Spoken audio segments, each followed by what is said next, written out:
કે આ દેશમાં સૌથી મોટામાં મોટું નેતૃત્વ જો પાક્યું હોય તો મહાત્મા ગાંધીનું. એ કેમ કહું છું? એ જમાનાના 30 કરોડ લોકો, ધર્મ, જાતિ, ભાષા, પ્રાંત, રિવાજો, અંધશ્રદ્ધા, અનેક વસ્તુ હોવા છતાં એ 30 કરોડ લોકોને એમણે એક કર્યા. એ વખતે ઝઘડા બહુ ચાલતા.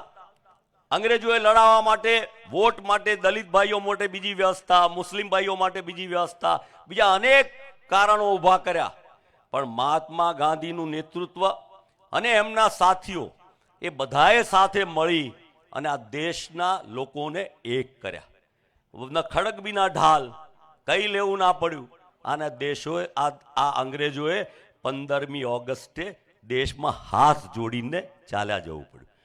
આ અંગ્રેજો, આ નવા અંગ્રેજો પેલા અંગ્રેજો કરતા વધારે હોશિયાર છે. આપણે કાઢી ના શકીએ એમને, ભેગા થઈએ તો. પણ આપણને આપણી મહત્વકાંક્ષાઓ આઝાદી પહેલા કઈ નહોતા માગતા, અને આઝાદી મળી, બધું મળ્યું, અધિકારો મળ્યા, બંધારણ મળ્યું, એટલે સ્વયંના અધિકાર માટે આપણા સમાજ, આપણા લોકો, આપણું ગામ, આપણો બધા લોકોના અધિકારને પડતા મૂકી આપણે એ અધિકારો માટેની લડાઈ આપણે અંદર અંદર કરવા માંડ્યા. અને એટલા માટે વિચારધારા ચોખ્ખી ને ચાટ છે, એમાં કોઈ ફરક નથી. અને આપણે નહીં કરીએ તો પણ લખી રાખજો કે આ હિટલર શાહી પાર્ટી, ભારતીય જનતા પાર્ટીની વિચારધારાને કોંગ્રેસની વિચારધારા હરાવવાની છે. ભૂતકાળના દાખલા જોઈ લો. હિટલરના, જર્મનીના, સદ્દામના, ઈદી અમીનના કોઈ ટક્યા નથી. કદાચ થોડા વર્ષો ચાલી જાય, 13 વર્ષ, 14 વર્ષ, 15 વર્ષ, પણ આપણે આટલી બધી રાહ જોઈ, હજુ રાહ જોવી છે. એટલા માટે પ્રચાર પ્રસાર તો એક જણાવવાનું માધ્યમ છે. કદાચ તમે ના જાણતા હો તો સમજાવવા માટે. તમારામાં કોને ખબર નથી કે જીએસટી 127 લાખ કરોડ, કેટલો બોલો જો, કેટલા મીંડા આવે? 127 લાખ કરોડ એનો વહીવટ કરે. અને એ પૈસા કઈ તરફ જાય? લાંબા ગાળે અદાણી અંબાણી તરફ જાય. અને તેમ છતાંય વર્લ્ડ બેંકમાંથી લોન લીધા કરે. આવક આટલી મોટી, અને આ બધું ખોટું આપણે જોતા રહીએ, પણ આપણને થાય કે શું કરીએ? તો મનોવિજ્ઞાન એમ કહે છે કે આપણે એકલા હોઈએ તો બીક લાગે, સ્વાભાવિક છે. આટલા ભેગા થયા, હમણાં જોરથી બોલાઈએ તો મહાત્મા ગાંધી જિંદાબાદ, રાહુલ ગાંધી જિંદાબાદ, ઇન્દિરા ગાંધી જિંદાબાદ, આ બધું આપણે બોલીએ. પણ હમણાં નડિયાદના શહેરમાં થઈને નીકળીએ અને આપણને કોઈ ક્યાંક બોલો તો કે જવા દો, પછી આપણે ભેગા થઈએ ત્યારે બોલીશું. આપણે મનથી હારી ગયેલા છે. અંદર અંદર ઝઘડવાનું હોય તો વેર, ઝેર, ઈર્ષા, કુસંપ, રાગ, દ્વેષ દ્વારા આપણે આપણી શક્તિઓને વેડફી નાખીએ છીએ. અને એ શક્તિ આપણા બાળકો અને નવી પેઢીના ભવિષ્ય માટેની છે. અને એના માટે કંઈ લાંબુ કરવાની જરૂર નથી. આ ચોર છે એ તો બધા જાણે છે, એમના પાપ બધા જાણે છે, શું કરે છે એ જાણે છે. અને આ પત્રકાર મિત્રો તો શું કરે બિચારા? એમને તો ઉપરથી આદેશ છે કે તમારે આ લેવાનું, આટલું કાપવાનું. મારી સ્પીચમાંથી નરેન્દ્ર મોદીના વખાણ ચાલુ રાખ્યા, પણ પછી મેં કહ્યું એ તો બતાવ્યું જ નહીં. રાહુલ ગાંધીમાં આપણે એમને ઓળખીએ છીએ અને પેલા લોકોને ઓળખીએ છીએ. તો આપણે જાગવું છે કે નથી જાગવું?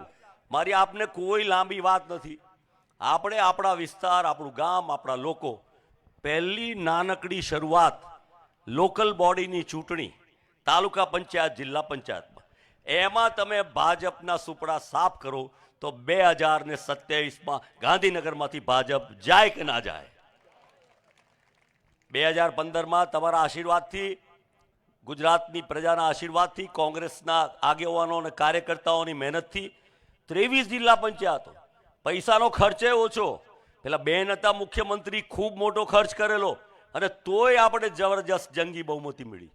વિધાનસભામાં થોડું કાચું પડ્યું, એમાં બીજાનો વાંક જવા દઈએ, કદાચ અમારામાં કોઈ બીજામાં ખામી હશે, પણ એ વાંક ને ખામીમાંથી મુક્ત થઈ અને આ વખતની 2026ની લોકલ બોડીની ચૂંટણીમાં અહીં બેઠેલા અમે, સામે બેઠેલા તમે, અને ગુજરાતના ખૂણે ખૂણે જે લોકો છે, એમાં એકતાનો એક સંદેશ, અને એમાં એ વાત કે આ લોકોને કાઢો, તો મને લાગે છે કે આટલી અનેક મિટિંગો કરવાને બદલે આપણે નવું વિચારવાનું છે, પ્રોએક્ટિવ, કે કોંગ્રેસની સરકાર, કોંગ્રેસની પંચાયત, કોંગ્રેસનું કોર્પોરેશન એમણે તો વધારી દીધું.